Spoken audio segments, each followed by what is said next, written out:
ये चलते हैं मतलब ट्रेन में अच्छी नहीं लगी, जितनी मैंने नहीं माना उसकी भी। और आया मैं एक होती है ना कि मतलब भीड़ से लोग चलते हैं स्टेशन में, कल ऐसे बुरी हालत बने पड़े थे ना कि लोग घसीटे जा रहे थे। और कितने भी लोग कोशिश करते थे कि मुझे ज़्यादा तो खुद 13 नंबर पे है, मैं घसीटते घसीटते 15 नंबर पे चला गया। घसीटते घसीटते आप 15 नंबर पे चले गए थे। आपके जो दोस्त थे उन्हें भी चोटें आई हैं, और आपको कहाँ कहाँ चोट आई है? चोट की क्या बात है, मतलब सरकार के ऐसे रूल है ना, वहाँ पुलिस वाला रहता ना तो मेरा दोस्त भी मेरे पास रहता, उनके वजह से ना मेरा दोस्त मर गया। तो आपके दोस्त की जान चली गई है। उनकी उम्र क्या थी? मैम उनकी अकॉर्डिंग 29 ईयर्स। 29 ईयर्स। तो कैसे पता चला आपको कि उनकी जान? मैम सामने मुझे जो बंदा मुझे बचाने के लिए, दोस्ती निभाने के लिए अपनी जान दे बैठे, तो मैम कैसे नहीं पता चलेगी? कैसे एक मैम कम से कम वहाँ पे 50 बंदे गिरे पड़े थे, मेरा हाथ काम नहीं कर रहा है, लोग कहेंगे कि मतलब ये कर दे वो कर दे, वहाँ पे एक पुलिस वाला नहीं था। लगातार आपको चश्मदीदों की जुबानी भी सुना रहे हैं कि आखिर क्या कुछ उन्होंने देखा, अपना दर्द भी वो लोग बयां कर रहे हैं कि कितना मिसमैनेजमेंट रहा है। ऐसे में हमारी जो संवाददाता कोमल है वो लेडी हार्डिंग अस्पताल के बाहर इस वक्त मौजूद है। कोमल, ये बताइए इस अस्पताल के भीतर अभी कितने घायलों का उपचार चल रहा है और क्या कुछ जानकारी मिल पा रही है? देखिए फिलहाल घायलों का उपचार तो चल रहा है, लेकिन अगर हम लेडी हार्डिंग की बात करें तो देखिए हलचल बहुत ज़्यादा यहाँ पे नहीं देखने को मिल रही है। जो शवों का पोस्टमार्टम है, जो 3 शव है उनका जो पोस्टमार्टम है उसका समय जो है वो 12 बजे का दिया गया है कि 12 बजे के बाद जो है लेडी हार्डिंग में उन शवों का पोस्टमार्टम होगा। लेकिन इस बीच देखिए तमाम सवाल भी खड़े हो रहे हैं। रेलवे की तरफ से 12 घंटा से ज़्यादा का समय बीत चुका है प्रियंका, लेकिन रेलवे की तरफ से अभी तक एक ऑफिशियल बयान भी सामने नहीं आया है।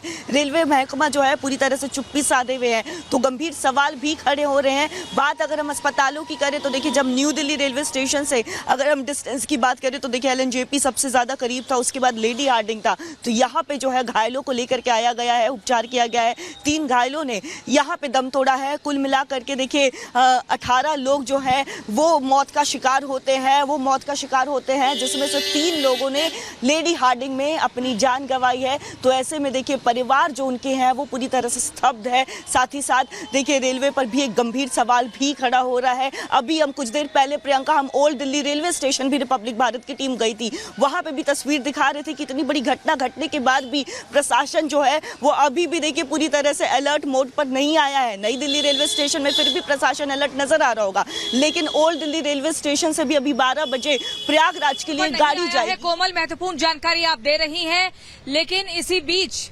लेकिन अपने दर्शकों को हम एक और तस्वीर दिखाएंगे। हमारी सहयोगी मीनाक्षी LNJP अस्पताल के मॉर्चरी गेट के बाहर मौजूद रहकर उन एम्बुलेंस के जरिए बताती है दर्शकों को कैसे कि जो लोग मर गए थे, जिन लोगों की जान चली गई थी, उनको कैसे पोस्टमार्टम के बाद अब उनके परिवार के लोग ले जा रहे हैं।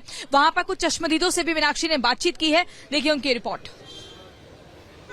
तो LNJP हॉस्पिटल के अंदर की हम तस्वीरें आपको दिखा देते हैं। देखिए कल जिन लोगों की जान चली गई थी उनका पोस्टमार्टम पूरा हो चुका है और यहाँ से परिजन उन्हें अब अपने साथ लेकर के जा रहे हैं। 8 डेड बॉडीज है जिन्हें यहाँ से लेकर के जा रहे हैं और एक एक करके ये डेड बॉडीज निकल रही है। ये सभी लोग बिहार के बताए जा रहे हैं जो यहाँ से निकलेंगे। देखिए कल 13, 14, 15, 16 ये वो प्लेटफॉर्म नंबर थे जहाँ पर भगदड़ जैसी स्थिति बनी और भगदड़ हुई, और भगदड़ होने के बाद अभी तक जो आंकड़ा है वो 18 सामने आया है। और यहाँ उसके बाद LNJP हॉस्पिटल जो कि नई दिल्ली रेलवे स्टेशन से लगभग 1 से 1.25 किलोमीटर की दूरी पर है, वहां पर ये लोग पहुंचे। LNJP हॉस्पिटल इन सभी को लेकर के आया गया और उसके बाद अब यहाँ से इनके परिजन लेकर के जा रहे हैं। एक एक करके ये गाड़ियां यहाँ से निकल रही हैं और देखिए अभी जो 2 गाड़ियां हैं वो यहाँ से निकल चुकी हैं, 2 एम्बुलेंस जो है वो यहाँ से निकल चुकी है। हालांकि अभी कुछ और गाड़ियां हैं जो कि अंदर हैं और यहाँ से भी अभी इन्हें लेकर के जाएंगे। देखिए ये बेहद दुखद हादसा था। प्रयागराज जाने की जद्दोजहद थी और ऐसे में अचानक से प्लेटफॉर्म बदल दिया जाता है। कुछ ट्रेनें होती हैं जो कि लेट होती हैं और उस दौरान प्लेटफॉर्म बदलने की वजह से ये हादसा होता है। एक के ऊपर एक लोग गिर जाते हैं और उसके बाद 18 लोगों की जान चली जाती है। इसे जिस भी शक्ल में देख लीजिए कि कोई प्रयागराज जाना चाह रहा था, क्यों नहीं जाएगा? जब इतनी भीड़ है, आमंत्रण है, निमंत्रण है, तो सभी को जाना चाहिए। व्यवस्थाएं जिनके हाथों में थी उन्हें व्यवस्था करनी चाहिए। वहां आप फेल हो गए, अब आपके पास बोलने के लिए कुछ नहीं बचता। हाँ, कुछ दलीलें हैं, कुछ रिपोर्ट है और मुआवजे का मरहम है। उन नोट के सहारे सबके आंसू आप पोंछते रहिए। राघवेंद्र के पास चलते हैं, उनके पास क्या जानकारी है। राघवेंद्र, देखिए, अभी तक प्रयागराज महाकुंभ में 51 करोड़ से ज़्यादा श्रद्धालु आ चुके हैं। आज रविवार का असर भी दिख रहा है, वीकेंड का असर दिख रहा है।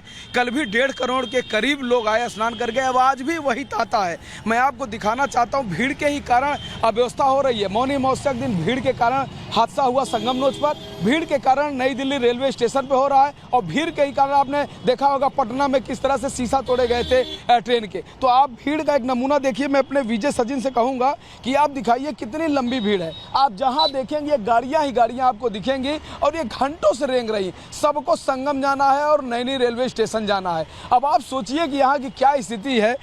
क्योंकि 10 दिन मात्र महाकुंभ का आयोजन बचा है, लोग सोच रहे हैं कि बचे हुए समय में हम पवित्र संगम में जाकर डुबकी लगा लें, 144 वर्षों के संयोग में स्नान कर लें। यह चीज़ें सबको आकर्षित कर रही है, सबको प्रयागराज बुला रही है। और चारों दिशाओं में सोचिए, ये संगम का इलाका भी नहीं है, यह एरिया प्रयागराज के दूसरी साइड का है, नैनी साइड का। सोचिए कि नैनी साइड में यह हाल है कि यहाँ पर सड़कें पटी पड़ी हैं। मैं भी रेलवे स्टेशन जाना चाहता था, मैं लगभग 2 से 3 घंटे तक इसी जाम में फंसा रहा। किसी तरह अपनी गाड़ी साइड में लगाकर मैं यहाँ की स्थिति, ये लाइव रिपोर्टिंग दिखा रहा हूँ कि आखिर सड़कों का क्या हाल है।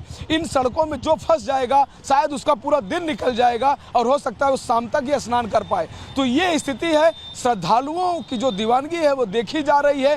कुछ लोग सोचिए इन्हीं सब सवालों पर, इन्हीं आंकड़ों पर सवाल उठा रहे थे, लेकिन आज ये जो भीड़ है, ये सड़कों का जो दशा है। बता रहे हैं कि प्रयागराज में किस तरीके से वहां पर भी जबरदस्त भीड़ देखने को मिल रही है, लेकिन चारों तरफ बस इंतजाम जो है वो व्यवस्था ऐसी होनी चाहिए कि कंट्रोल किया जाए। क्राउड मैनेजमेंट को लेकर ध्यान देना होगा। लेकिन इसी बीच अपने दर्शकों को हम सुनवा देते हैं कि उन पीड़ितों का क्या कहना है जिन्होंने अपने परिवार के लोगों को हमेशा हमेशा के लिए खो दिया है, या जिनके परिवार के लोग अस्पताल में भर्ती हैं और उनका उपचार चल रहा है। सुनिए इन पीड़ितों की जुबानी। बनाने जॉब कार्ड के वे बनाने के लिए आ रहे हैं सर। अच्छा, उसके बाद में पता नहीं कैसे की हुआ, हम लोग का फिर पता नहीं, वहाँ से फोन जैसे आया वैसे सुना है बस। क्या जानकारी मिली? जानकारी मिला कि एगो पत्नी है, एगो बच्ची है जो डट कर गया 5 साल की। अच्छा, क्या क्या नाम था उसका? लड़किया के नाम था पूजा कुमारी। अच्छा, और शांति कुमारी उसका नाम। कितने बजे जानकारी मिली? जानकारी हमको आज 6 बजे मिले।